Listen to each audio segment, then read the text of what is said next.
Pedro from A&P-Reacts. I'm here today with the talented and lovely Simone from Epica to talk about Omega Alive, the Blu-ray DVD that's hitting stores on December 3rd. How's it going?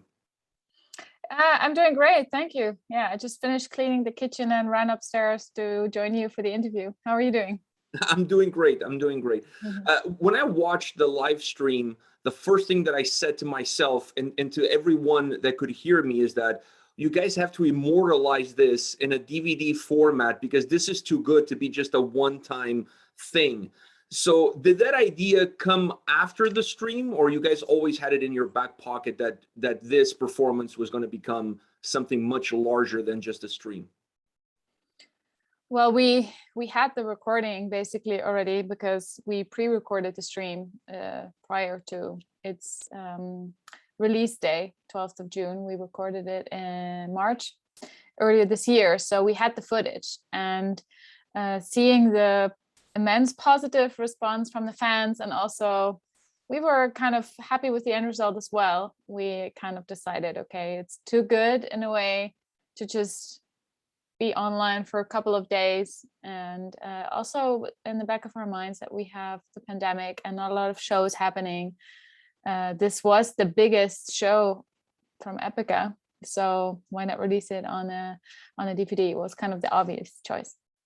Was this the only positive as far as Epica is concerned to come out of this whole pandemic? I think that if we were to do it normally with releasing the CD, having the release show, and then going on tour, I think we would have been probably more limited at creating a show such as Omega Alive. The stages are not deep enough to kind of set up the stage decor that we did. And yeah, of course, I can't take a shower during the show and then return like all freshly, like fresh, clean, and ready for the next set. So I think you could say it's a positive thing, side effect from the whole pandemic, that we had to become creative. And I think without the pandemic, a show like this maybe would not have come to be. Before we talk about the DVD, let's go back to the actual show, to the actual stream. When did the pieces of this incredible, elaborate puzzle start to take place, and you guys are saying to each other, okay, we're not just going to do a stream, we're going to do a stream, but Epica style, and it's going to be completely over the top. When did everything start to become clear to you? Oh, that's a good question. I have to go back in time, because originally we were ready, set to go in December last year. That was when we intended to do the stream. Everything was prepared, and that took months as well. And Koen, who plays keyboards, is also composer and choir arranger in the band. He, together with Isaac and Jens de Vos, who was our director and worked with us for many years, they kind of started writing down ideas. They had many meetings, and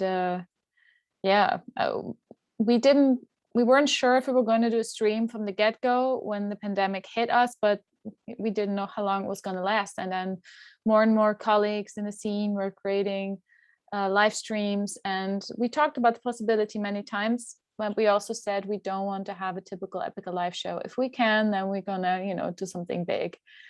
And I guess almost the sky's the limit. We've done some pretty crazy things that would not have been possible during a normal show. So this was our chance to really, come up with something crazy. And it was a lot of preparations. Like I said, everything was set in December, and then we were almost ready to go, get everybody together, because it was a huge production. We had a huge team working for us. Then we had to postpone again. And then we were feeling a little bit the pressure, like maybe by the time the stream's ready, the world's opening up again, and we're kind of, in Dutch we say, we fishing behind the web, Yeah, you caught in no man's land, so to speak. Yes, that's how it felt. But the timing was perfect, I guess, because then the stream was online in the middle of June, and then the festivals came. So I guess a little bit later, the timing was good. So You knew everything that was coming towards this stream in terms of the production and everything like that. But when you got there and it was time to record, were you still surprised with the magnitude of everything that's been put together for it? Yeah, I did. Of course, we had this official script where everything was written down. Also a little bit the vibe, the stage setup, and I worked really closely together with stylist to come up with some amazing outfits, like 5 different outfits for the 5 different acts. And we wanted to make match the vibe that was going on there. But of course, when you see it on paper or on the computer, still totally different from when you're actually there. And we arrived in Belgium. Well, we actually first met up in the Netherlands to rehearse. We rehearsed on stage in this venue where we actually had live shows. That was kind of a weird beginning. And then we also got the information that Belgium, where the stream was recorded, was about to hit another lockdown. And we thought, oh no, this is going to be, we're going bankrupt if this is the case, you know. And that didn't happen. And then we arrived in Belgium the next day, and the venue was kind of, you know, they were building up everything.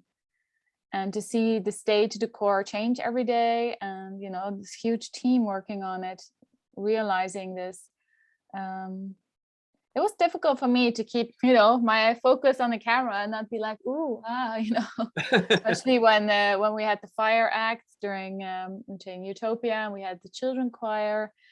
And when I was surrounded by the a cappella choir as well, and in that circle of fire, trying not to burn my dress.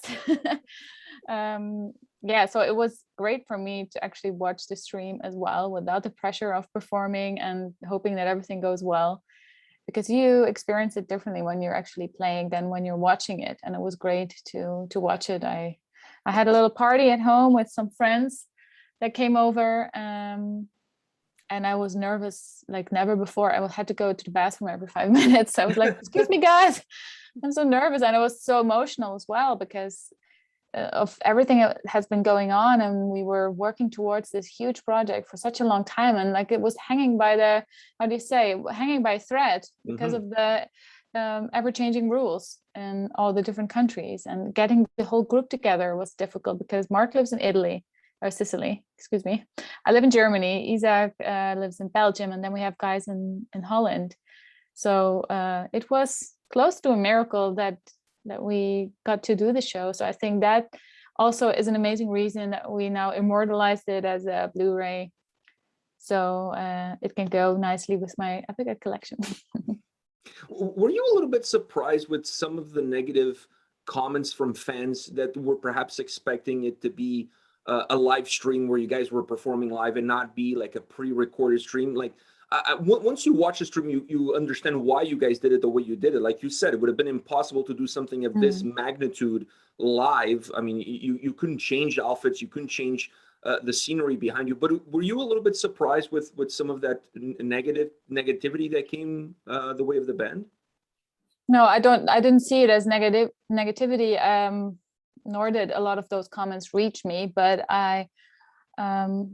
we decided as a band that we didn't just want to do a live stream where we're playing the songs, because we played many festivals, and they're all, you know, a lot of our live shows are on YouTube, and it's been done before, that trick. And we wanted to, you know, come up with something visually pleasing. And of course, you know, I change my hairstyle and then we get wet and then we go back on stage. I guess to not realize that it's not pre-recorded would be kind of funny. So but then again, everybody always has something to complain. I think we created something that cost us financially, emotionally, a lot of money, blood, sweat, and tears, and we didn't put like a heavy price tag on it. It was accessible for a lot of people. It was also online for a long time. So a lot of fans were writing, I watched the stream 6 times. And I think that's, you know, that's what counts. The people that we reach that are happy with the stream, and also us as artists, that we are happy with the art, the product that we created. I feel like you guys set the bar for everybody else that comes after, because during this whole pandemic, a lot of people have done streams, a lot of people have done pre-recorded streams, but nobody's done what you guys did. I mean, you guys took the whole stream concept into almost a movie making atmosphere for the fans. It's just something unreal. And I think if there was a band that was going to set that bar, it had to be Epica. So I was really happy with the final results and what you guys had to offer all of us fans. Yeah, thank you. Yeah, I mean, this is not something we can do every month because it, like I said before, it had this heavy price tag. And with each album that we do, it's always tricky. Like, how can we, top it off? How can we become better and change things up? And now with Omega Live, of course, it was recorded in the course over the course of, I think, 5 days. Actually 6 days. There was one rest day in the middle, but I was in a green screen studio together with a little girl to record those bumpers. So when the band was like chilling, I was still working. I was freezing my ass off in that green screen studio. So was the little girl. It was her birthday, her 11th birthday on the day of the shoots. So she was super professional. And and now to do a live stream like that again, it's not, how do you say, not something where the band will, that we will become rich and can do this like every so often. It's heavy price tag for us as a band. From a logistics perspective, what do you feel was the most problematic? Was it getting everybody together because of COVID restrictions? Or was it the setup internally in terms of creating all the different stages, or even your wardrobe changes? What do you feel was the most challenging aspect for you or for the band? I guess what you said is getting everybody together. Also the choir, I think the Dutch rules were that there had to be some kind of ventilation system in the building. So it was also a close call for them to even come over. And we had to adapt along the way. I think we had a script which we kind of, I think, for like 80-90% could stick to, and then we had to kind of improvise on the go to realize everything. I had like wardrobe malfunction, but I figured it out myself. I learned a lot from our stylist. He was there the day before we started rehearsing, so we could all do like a fitting, and we had all the outfits ready, and then I was kind of the one in charge of that. And by the time we were supposed to do that, I don't know all the acts by name anymore, where we had the rain with, I think, Victims of Contingency, my outfit, it just didn't work. And when you're standing still in front of the mirror, everything looks good, but then you start moving, and I was afraid that certain body parts were going to fall out, so I had to kind of improvise.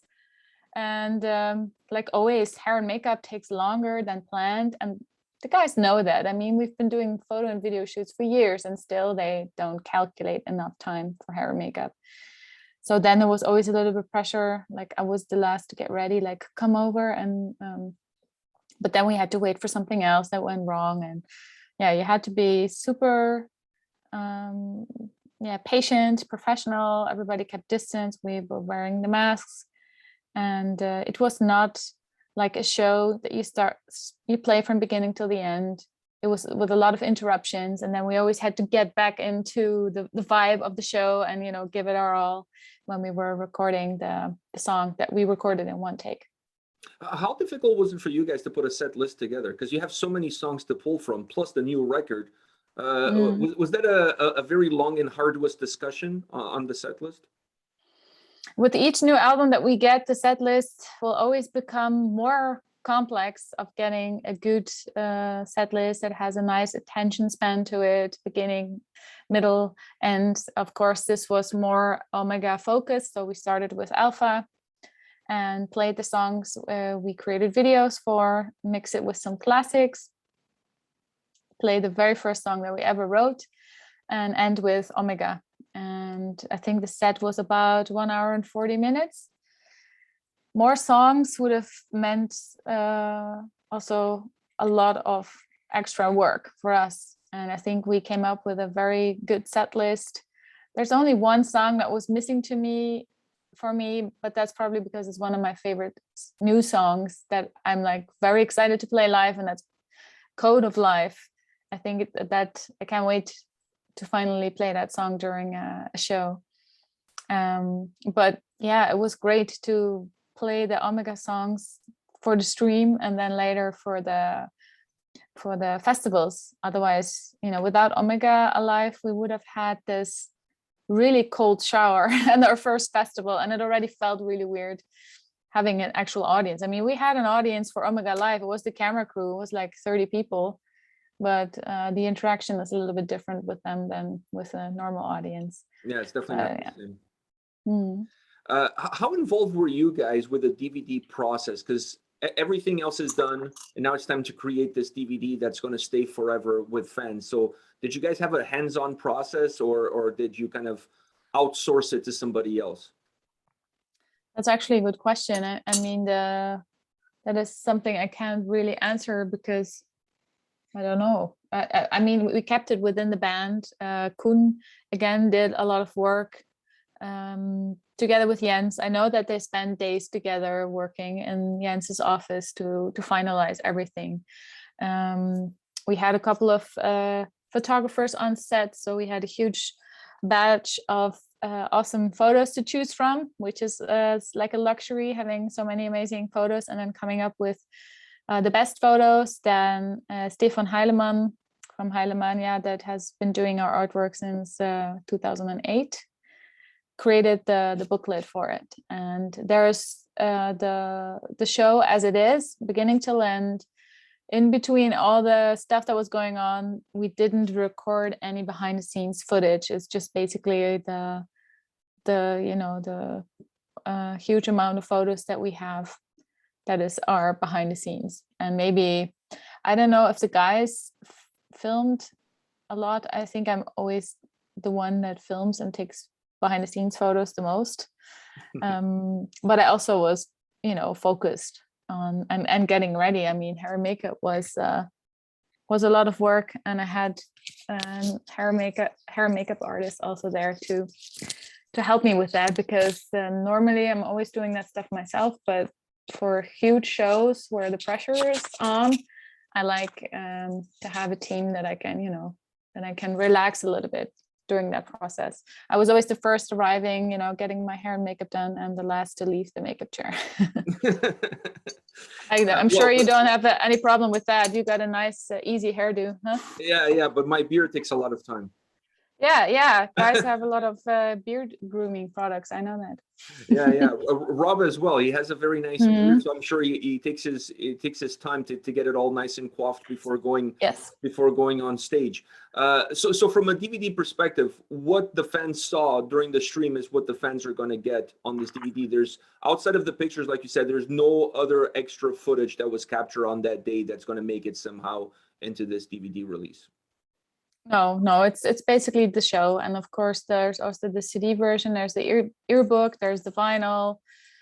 So a lot of beautiful editions to choose from. I think some editions have more photos from the show than, for example, just the CD. But I don't have the physical product myself yet, so I don't know how it's going to look like. I just saw like the digital mock-ups for it. But I think with everything that's going on in the show, Omega Alive, that's a lot of information. And I'm sure that you have to watch it a couple of times before you start noticing the details that people might not have seen during the stream, the 72-hour stream in the middle of June. So I think that's going to be bang for your buck. When you look at this DVD, now that you've had a chance to kind of digest it, the performance is a little bit behind you. You're looking at it from a different perspective. You're able to enjoy it. You're not as nervous. You don't have to run to the washroom as frequently. When you look back at it, is there one single song or one single moment that, because of the atmosphere that you guys created for that song, specifically for this performance, really stands out in your mind as a really memorable moment? Yeah, it's difficult to choose, but I get goosebumps thinking about it right now. And that was actually when we did the ballads.